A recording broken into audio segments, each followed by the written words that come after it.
La longue crise que traverse la Syrie a entraîné l'effondrement de son infrastructure électrique et une forte diminution des ressources énergétiques conventionnelles.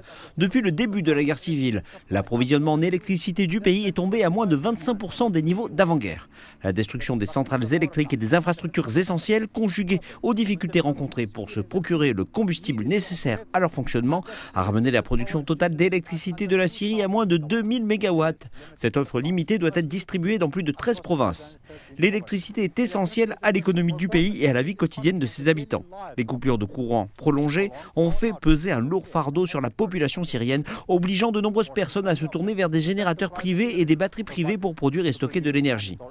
Voici Zamalka, une ville de la campagne de Damas, qui a enduré plus de 13 ans sans électricité fournie par le gouvernement.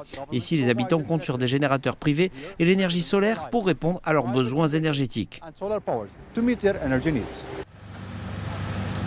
Le bruit des générateurs dans cette ville est assourdissant. Ces machines sont une bouée de sauvetage pour les personnes qui veulent vivre ici. Le réseau électrique gouvernemental est en grande partie endommagé et les habitants comptent sur des lignes de transmission alternatives pour alimenter les foyers plongés dans l'obscurité. La guerre a détruit le réseau électrique que le gouvernement n'a pas réparé. Les gens ont donc commencé à brancher des câbles entre les générateurs et leurs maisons. Mais le problème, c'est que les gens n'en ont pas les moyens. L'alimentation d'une seule ampoule coûte environ 6 $ par semaine. La longue coupure de courant a également un impact sur les entreprises car cette zone abrite de nombreux ateliers.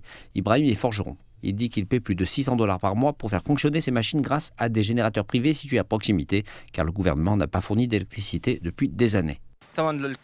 Le coût du produit final augmente. Avant la guerre, je ne devais payer que mon coût et celui des matières premières. Mais maintenant, je dois ajouter l'électricité, donc le coût final augmente drastiquement.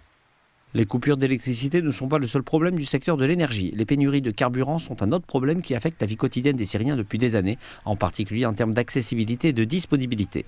Les rues de Damas sont remplies de bouteilles d'essence et de gaz de contrebande en provenance des pays voisins. Elles sont utilisées pour pallier les pénuries de carburant dans tout le pays. Mais les prix sont élevés par rapport aux revenus médians, qui ne dépassent pas 25 $ par mois pour les ménages. Les prix doivent être baissés. Ils sont trop chers pour les citoyens par rapport à ce qu'ils gagnent. Pour les Syriens, l'essence est trop chère. Les gens ici sont pauvres. Les prix doivent baisser d'au moins 50%. Renforcer l'infrastructure énergétique du pays et assurer la disponibilité du carburant. Voilà ce qui sera le principal défi du nouveau gouvernement syrien. Cette mission nécessite la restauration des champs pétroliers et gaziers du pays qui échappent encore au contrôle du gouvernement.